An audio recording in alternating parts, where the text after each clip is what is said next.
नमस्ते बच्चों, विज्ञान के सेशन में आप लोग का स्वागत है। कचरा संग्रहण एवं निपटान, ये हमारा चैप्टर चल रहा है और आज हम लोग बात कर रहे हैं वर्मी कंपोस्टिंग। इससे पहले वाले सेशन में हमने कंपोस्टिंग की बात करी। अब ये वर्मी कंपोस्टिंग क्या होता है, आपको मालूम है? चलिए चैप्टर खोल के इसको समझते हैं। तो बच्चों, वर्मी कंपोस्टिंग आप यहाँ देख रहे होंगे, लाल केचुए हम यहाँ देख रहे हैं। इसका अर्थ है कि वर्मी कंपोस्टिंग इनसे कुछ एक रिलेशन बन रहा है। तो जैसा हम लोगों ने पहले कंपोस्टिंग के बारे में पढ़ लिया था कि जो हमारे किचन से रिलेटेड जितना वेस्ट है उसको अगर हम थोड़े समय के लिए जमीन के अंदर डाल दें तो वो कंपोस्ट में चेंज हो जाता है और वो कंपोस्ट हमारे पेड़ पौधों के लिए बहुत उपयोगी होता है। अब ये जो वर्मी कंपोस्टिंग है ये क्या है? तो हम पौधों के कंपोस्ट को देखकर उनके मित्र बन सकते हैं, है या नहीं? तो अगर हम कहें तो जो कंपोस्ट है वो हमारा एक टाइप से एक मित्र है, क्योंकि वो हमारे सॉइल की या मिट्टी की फर्टिलिटी को इंक्रीज कर रहा है। तो कंपोस्ट बनाकर हम स्वयं अपने भी बहुत अच्छे मित्र बन सकते हैं। तो यहाँ क्या करते हैं हम वर्मी कंपोस्टिंग में हम केचू का या अर्थवॉर्म जिनको कहते हैं इनका उपयोग करते हैं। और ये भी हम जानते हैं जो अर्थवॉर्म या हिंदी में हम केचुए जिनको बोलते हैं उनको हम किसानों का मित्र बोलते हैं। आपको मालूम है केचुए किसान के मित्र होते हैं? मालूम है ना, क्योंकि ये मिट्टी में फर्टिलिटी इंक्रीज करते हैं। वो मिट्टी को सर्कुलेट करते रहते हैं, उसको खाते रहते हैं और उनका वो अपने अंदर से जो वेस्ट मटेरियल निकालते हैं वो नाइट्रोजन से भरपूर होता है और इस टाइप से हमारी जो सॉइल होती है वो फर्टाइल होती चली जाती है, उपजाऊ होती चली जाती है। तो यहाँ देखते हैं कि ये जो वर्मी कंपोस्टिंग है इसमें हम एक विशेष प्रकार के अर्थवॉर्म्स का यूज करते हैं जिनका रंग होता है लाल। तो लाल के ये आप मार्क कर तो ये आप मार्क कर लीजिए, लाल केचुओं की सहायता से कंपोस्ट बनाने की इस विधि को हम वर्मी कंपोस्टिंग अथवा कृमि कंपोस्टिंग कहते हैं। इसमें क्योंकि केचुए जो हैं हम कहते हैं किसान के मित्र हैं, तो हम जो कंपोस्ट का जो एक कार्य करते हैं उसमें हम केचुओं की और सहायता लेते हैं और उसके द्वारा जो कंपोस्ट बनता है वो उस प्रोसेस को हम वर्मी कंपोस्टिंग कहते हैं। तो यहाँ पे एक और क्रियाकलाप से हम समझते हैं कैसे इसका हम कर सकते हैं। तो हम क्या करते हैं, एक मैदान में करीब 30 सेंटीमीटर गहरा एक गड्ढा खोदते हैं या आप उसकी जगह कोई एक लकड़ी का बॉक्स भी यूज कर सकते हैं और उसको ऐसे स्थान पर रखें जो ना तो बहुत गर्म हो और ना ही बहुत ठंडा हो। मीन्स डायरेक्ट सनलाइट में भी नहीं हो और बिल्कुल ठंडे क्षेत्र में भी नहीं हो, जो थोड़ा छाया वाला क्षेत्र है वहां रखना चाहिए। और अब क्या करते हैं, ये जो हम बॉक्स है या जो गड्ढा है वो हम एक टाइप से ये जो लाल केचुए होते हैं उनका एक प्रकार से हम घर उनको एक रहने का स्थान प्रदान करते हैं। तो यहाँ ये जो आपका अगर आपने गड्ढा करा है तो उसके सबसे नीचे की लेयर या आपका बॉक्स है उसके सबसे नीचे की जो लेयर है उसमें एक जाल अथवा मुर्गा जाली बेसिक है कि एक आप जाल बिछा दीजिए। अब आप लोग क्या कर सकते हैं कि उसकी तली में आप रेत की 1 अथवा 2 सेंटीमीटर मोटी परत भी बिछा सकते हैं। अब रेत के ऊपर क्या करें, आप सब्जियों और ये जो फलों के जो अवशिष्ट है मीन्स जो आपका वेट वेस्ट है उसको बिछा दीजिए। तो बेसिकली आपने बॉक्स लिया या गड्ढा लिया, उसमें हमने एक ऐसा वो कोई नेट या अगर हम कहें थोड़ी सी जो रेत है उसको बिछाया और उसके ऊपर हमने जो हमारा किचन का वेस्ट है वो डाल दिया। और इसमें आप जो किचन का वेस्ट है आप जो सूखी पत्तियां हैं वो भी डाल सकते हैं। आपके घर में जो न्यूज़पेपर या जो पेपर है आपकी कॉपी के पेपर, ये सब आप उसमें एक लेयर्स करके डाल सकते हैं। तो इस प्रकार जो है हम उसका लेयर्स बना सकते हैं कि हम कचरा, फिर सूखी पत्तियां, फिर कागज, फिर कचरा, इस प्रकार से हम ये लेयर बना सकते हैं।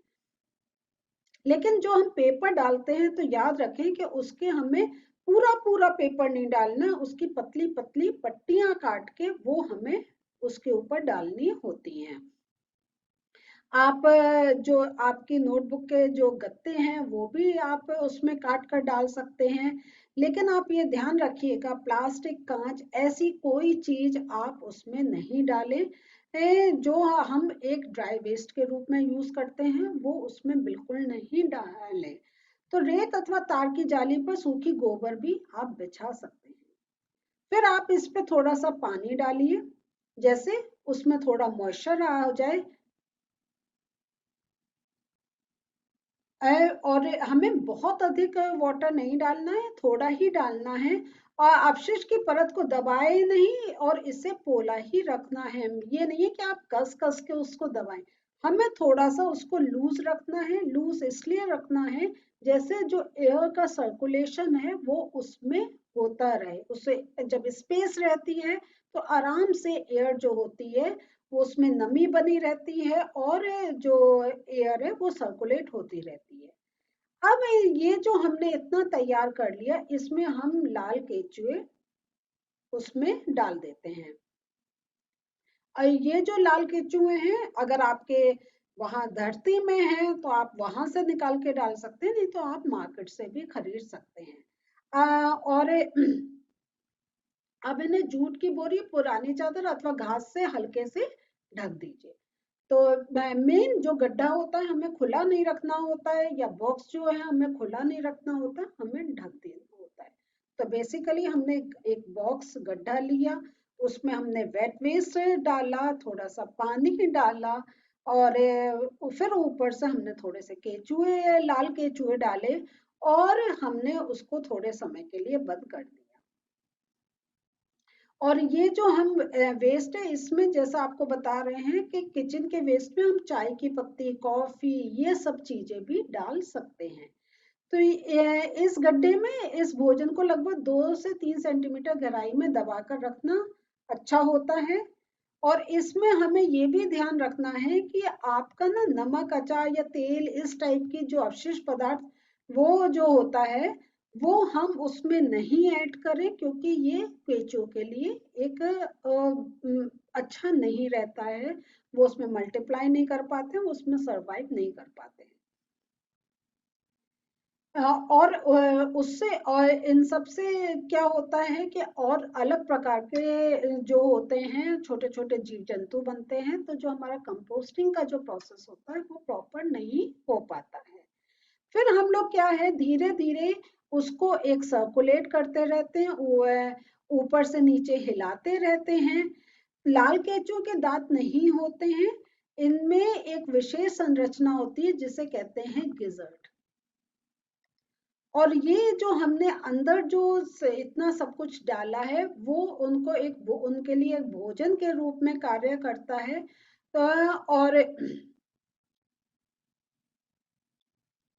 और जो हम उसके में जो हमने किचन का जो वेस्ट डाला है उसमें जो हमने अंडे के छिलके या सीप का कुछ चूरा इस टाइप से जो डाला है, वो उनके जो है गिजर्ट तक पहुंच जाता है और भोजन को पीसने में उनकी सहायता करता है। और जनरल ये एक देखा गया है कि कोई भी जो आपका लाल केचुआ है वो एक दिन में जो उसके शरीर का जो भार होता है, अपने शरीर के भार के बराबर वो आहार खा सकता है। तो मीन्स वो एक कॉन्टिन्यूस उनका एक वो दांत नहीं होते हैं, लेकिन उनका जो गिजर्ड होता है वो भोजन का एक पूरा प्रोसेस करता रहता है। और जो आपसे कहा था कि एक प्रॉपर मीडियम टेम्परेचर पे रखना है, क्योंकि बहुत ठंडा या बहुत गर्म जो का वातावरण केंचुओं के लिए एक लाभकारी नहीं होता है। तो यहाँ जो हम देखते हैं कि जो ये हमने पूरा बॉक्स बनाया था, गड्ढा बनाया था, 3-4 सप्ताहों के अंतराल पर गड्ढे को हम जब देखते हैं तो हमें मिट्टी जैसा पोला पदार्थ दिखाई देता है और इसको हम कहते हैं वर्मी कंपोस्ट। तो एक कंपोस्ट आप सिंपल आप अपना खाने का रख लीजिए और वो एक कंपोस्ट बन जाता है, लेकिन जब हम लाल ये केचुए डाल के जो कंपोस्ट बनाते हैं ये वर्मी कंपोस्ट होता है और ये और ज्यादा पौधों के लिए एक न्यूट्रिशन वाला होता है। तो अधिकांश कृमि अन्य भागों को छोड़कर गड्ढे के इस भाग में स्थानांतरित हो जाएंगे।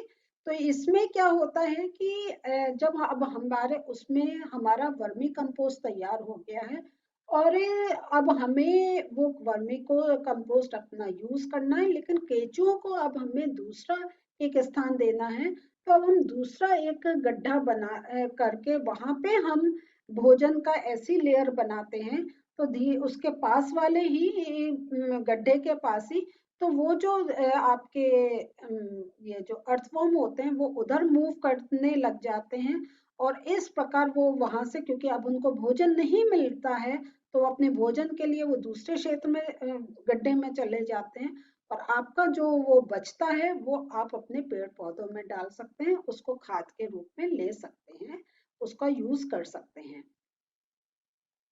लेकिन वो जो आपका खाद है वो आप डायरेक्ट ऐसी नहीं यूज करें, उसको थोड़ा सा आप धूप में सुखाइए। जो आपका खाद तैयार हो गई है उसको खोल के रखें, उसका जो मॉइस्चर है वो निकल दें तो आपका जो ड्राई थोड़ा सा जो उसका मॉइस्चर निकल जाता है वो आपका एक वर्मी कंपोस्ट ऐसा बन जाता है जिसको आप खाद रूप में यूज कर सकते हैं।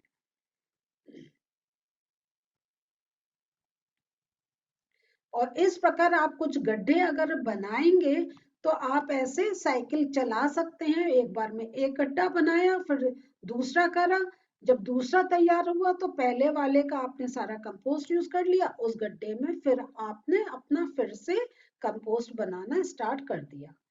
तो ये जो आपका कंपोस्ट होता है ये बिल्कुल नेचुरल होता है, इसमें कोई आर्टिफिशियल आपके केमिकल्स नहीं होते और ये आप जो अपने इसमें जो अपनी सब्जियां अपने फल उगाते हैं वो भी एक बहुत लाभदायक होते हैं, उसमें कोई केमिकल्स ऐड नहीं होते हैं।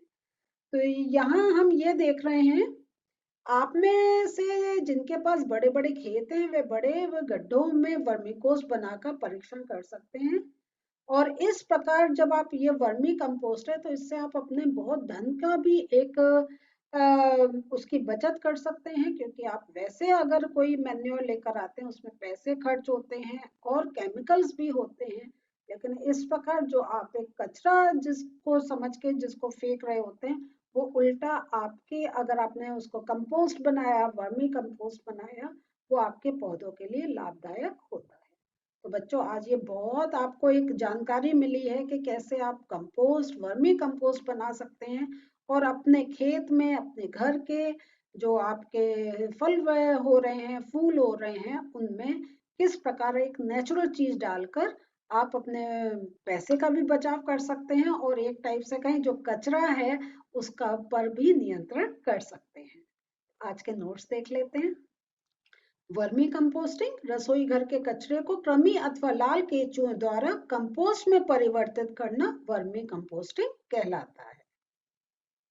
तो बच्चों आज आप लोगों ने समझा कैसे वर्मी कंपोस्ट बना सकते हैं। तो जैसा आपसे कहा है अगर आपके खेत है तो आप उसमें गड्ढे बना के वर्मी कंपोस्ट बनाएं। घर में भी अगर आपने अपने गमलों में कुछ फल लगा रखे हैं कुछ फूल लगा रखे हैं या कुछ सब्जियां लगा रखी हैं उसमें भी आप ये डाल सकते हैं, लेकिन वो आप क्योंकि आप अगर शहर में हैं खेत में से दूर हैं तो आप एक ऐसे बॉक्स करके भी अपना वर्मी कंपोस्ट बना सकते हैं। यूज करिएगा आपको और मजा आएगा, ये करके देखिएगा। अगले सेशन में आगे का टॉपिक लेते हैं, मिलते हैं फिर से, बाय।